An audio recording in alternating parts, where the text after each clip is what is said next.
সাকিব আল হাসান আসছেন, বাংলাদেশ যেন নতুন প্রাণের স্পন্দন পাচ্ছে। Shakib is coming back, and Shakib is coming back after almost 18 months, এবং সেটা হতে যাচ্ছে মার্চের প্রথম সপ্তাহে। যেই আলোচনা, যেই ডিসকাশন আমি অনেক আগে করেছিলাম, এবং সেই ঘটনার বাস্তবায়ন আমরা দেখতে পাবো আর মাত্র 2 সপ্তাহের মধ্যে। সাকিব আল হাসান আসছেন জাতীয় দলের হয়ে আরো একবার খেলার জন্য। সাকিব আল হাসান আসছেন জাতীয় দলের হয়ে এমন একটা অবস্থায় খেলার জন্য যখন পুরো জাতীয় দল, ক্রিকেট, কূটনীতি সবকিছু একটা এলোমেলো অবস্থা।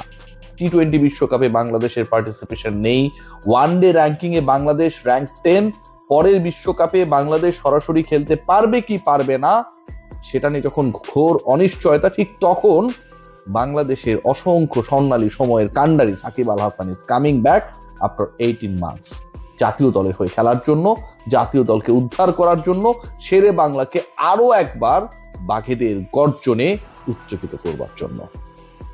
সব যদি ঠিক থাকে, সাকিব আল হাসানের এই আশাটা শুধুমাত্র ওই 3টা ম্যাচ খেলা না, সাকিবের এই প্রত্যাবর্তনটা আমার কাছে মনে হয় যে বাংলাদেশের ক্রিকেট ইতিহাসের সেরা প্রত্যাবর্তনগুলোর একটা হয়ে থাকবে। সাকিবকে ফেরানো নিয়ে নানা নাটকীয়তা আমরা দেখেছি। বাংলাদেশ ক্রিকেট বোর্ড মুখোমুখি অনেক কথা বলেছে, লিগ্যাল প্রসিডিউর নিয়ে তারা অনেকটাই আলস্যের মধ্যে ছিল। কালের কণ্ঠ রিপোর্ট করেছে, আমি আমার প্ল্যাটফর্ম থেকে রিপোর্ট করেছি যে সাকিবকে নিয়ে অনেক কথা হয়, কিন্তু শেষ পর্যন্ত সাকিবের ওই লিগ্যাল ইস্যুস গুলো নিয়ে বাংলাদেশ ক্রিকেট বোর্ড এখনো কোনো কাজ করেনি। অবশেষে আগামীকাল পরশুর মধ্যে সাকিবের সেই লিগ্যাল প্রসিডিউর গুলো যেন আইন এবং ক্রীড়া মন্ত্রণালয় যুগপৎভাবে সমাধানের পথে এগিয়ে যায়, সে স্টেপ নিতে যাচ্ছে বাংলাদেশ ক্রিকেট বোর্ড। সাকিব আল হাসান আবারও তার বাঁহাতি ঘূর্ণিতে পরাস্ত করবেন বিশ্বের সেরা ব্যাটারদের। সাকিব আল হাসান আবারও ফ্লাইং বার্ডসের মতো করে উদযাপন করবেন। সাকিব আল হাসান আবারও যখন বল করতে যাবেন, উইকেট পাবেন, দর্শকদের হর্ষধ্বনিতে মুখরিত হবে মিরপুরের চারপাশ। যখন ব্যাট করতে নামবেন, সবাই তাকিয়ে থাকবে হেলমেটের স্ট্রাইপ কামড়িয়ে তিনি ব্যাট করছেন নাকি সাকিব আল হাসান সেই আগের সাকিব আল হাসান স্টাইলে রয়েছেন। মাঠে একজন ক্রিকেটারের উপস্থিতি, আপনারা মানুন আর না মানুন, বিশ্বাস করুন আর না করুন, এমন একটা ফ্রেগরেন্স ক্রিয়েট করবে। 18 মাস পর সাকিবকে আরো একবার কাছ থেকে দেখার যে সুযোগ, সেটা এমন এক উপলক্ষ ক্রিয়েট করবে যেখানটায় 11-22 জন যে ক্রিকেটার যারা মাঠে নামবে, যারা খেলবে, যারা মুখোমুখি হবে বাংলাদেশ ভার্সেস পাকিস্তান, বাকি 21 জনের আসলে কোনো খাওয়া থাকবে না। সাকিব ক্যারেক্টারটা এরকম। সাকিবের ফ্রেগনেন্স যেন লিলি হুইপশিয়া বডি ওয়াশের মতো, এটা অনেকক্ষণ থাকে, চলে গেলেও থাকে, না থাকলেও থাকে। অ্যাটলিস্ট 72 ঘন্টা পর্যন্ত যেভাবে আপনার ময়েশ্চার ধরে রাখে, সাকিব আল হাসান যতক্ষণ খেলবেন, যতক্ষণ বল করবেন, যতক্ষণ ব্যাটিং করবেন, যতক্ষণ ফিল্ডিং করবেন, নিশ্চিত থাকুন মিরপুরের কানায় কানায়, টেলিভিশন সেটে, অনলাইনে, দেশের বাইরে, দেশের ভেতরে, সব জায়গায় সবার খোঁজ থাকবে, সবার খোঁজ নেওয়ার চেষ্টা থাকবে। আজকে সাকিব কত রান করলেন, কয় উইকেট পেলেন, সাকিবের প্রত্যাবর্তনটা কেমন হলো, ক্যাপ্টেন তাকে প্রপারলি ইউজ করেছে কি করে না, প্রতিপক্ষ কতটুকু চাপে ছিল, বাংলাদেশ কতটুকু স্বস্তিতে ছিল, প্রত্যেকটা আলোচনা, প্রত্যেকটা ডিসকাশন। কেউ কখনো ভেবেছিলেন যে সাকিব এভাবে আবার ফিরে আসবে? কেউ কখনো ভেবেছিলেন যে সাকিব আল হাসানের জন্য যারা বাংলাদেশে ক্রিকেট দেখবে না বলে নানা সময়ে প্রতিজ্ঞা করেছে এবং সেই ওয়াদা নিজেরাই ভেঙেছে, মুচকি হেসেছে, সেই তারা আবারও এই রমজান মাসে খেলা দেখার জন্য টার্গেট করবেন? ইফতার কি করবেন সেটার থেকেও বড় হয়ে যাবে যে ওই সময়টায় যদি খেলা চলে, ইফতারের পরবর্তী সময়ে কে ব্যাট করবে, কে বল করবে, সেটা যেন একটু দেখতে পারি। আমার কাছে মনে হয় it's going to be a beautiful time for Bangladesh cricket again. আমরা ওয়ানডেতে, T20-তে, টেস্টে মুশফিকুর রহিমকে আমরা দেখতে পাই, কিন্তু পঞ্চপাণ্ডবের কাউকে আসলে আমরা আর পাচ্ছিলাম না। সেই সাকিব ইজ কামিং ব্যাক। নিজের মতো করে যদি সাকিব ব্যাক করতে পারেন, বাংলাদেশ দলের জন্য এটা যে কতটা উপকারী হবে, you have no idea.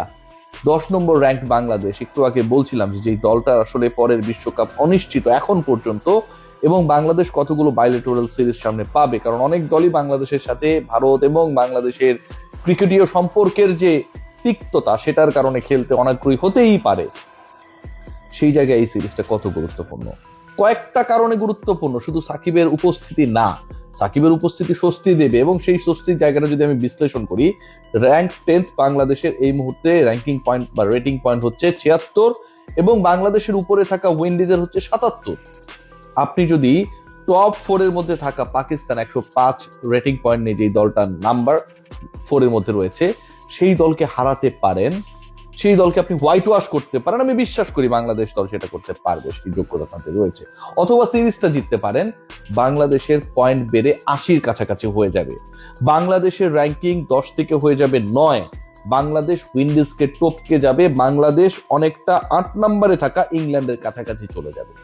Bangladesh তার আপকামিং ওয়ার্ল্ড কাপ 27 ওয়ার্ল্ড কাপে সরাসরি খেলার পথে যে দুঃস্বপ্ন এই মুহূর্তে ভর করেছে ক্রিকেট বোর্ড, ক্রিকেটার, সমর্থক, সাংবাদিক সবার মাঝে, সেটা একটু হলো পাশ কাটাতে পারবে। এবং এমন একটা সিচুয়েশনে সেই ঘটনা ঘটতে যাচ্ছে, 1 পয়েন্টের ডিফারেন্সে বাংলাদেশ র্যাঙ্ক 9 হয়ে যেতে পারবে। সেই সময়টায় বাংলাদেশ দলের হয়ে বাংলাদেশের জার্সিতে 11 আপনি সাকিব আল হাসানকে দেখবেন। Shakib Al Hasan all set to come back to Bangladesh in next 14 days. Shakib Al Hasan মাঠ মাথাতে তৈরি 11th of March, 18 মাস পরে, এরপরে 13 এবং এরপরে 15। কে জানে শেষ পর্যন্ত কি হয়। তবে বাংলাদেশের ক্রিকেটে যখনই দেয়ালে পিঠ থেকে গেছে, অথবা সাকিবের নিজেরও বিভিন্ন সময় মনে করে দেখবেন যে দর্শকের সাথে গ্যাঞ্জাম করেছে, ক্রিকেট বোর্ডের সাথে ঝামেলা হয়েছে, এনওসি নিয়ে প্যাচ লেগেছে, এই প্রেশার সিচুয়েশনসগুলোতে যখনই সাকিব আল হাসান ছিলেন, তিনি সব সময় তার বেস্টটা ডেলিভার দিয়েছেন। এই মুহূর্তে তিনি যতটা প্রেশারে, তাকে বাংলাদেশের দরকার তার থেকে কয়েক কোটি গুণ বেশি। এবং সেই সাকিব আল হাসান বাংলাদেশের কান্ডারি হয়ে বাংলাদেশকে পরের বিশ্বকাপে সরাসরি কোয়ালিফাই করার মিশনে মাঠে নামতে যাচ্ছেন মার্চের 11 তারিখ। সবাই ভালো থাকবেন।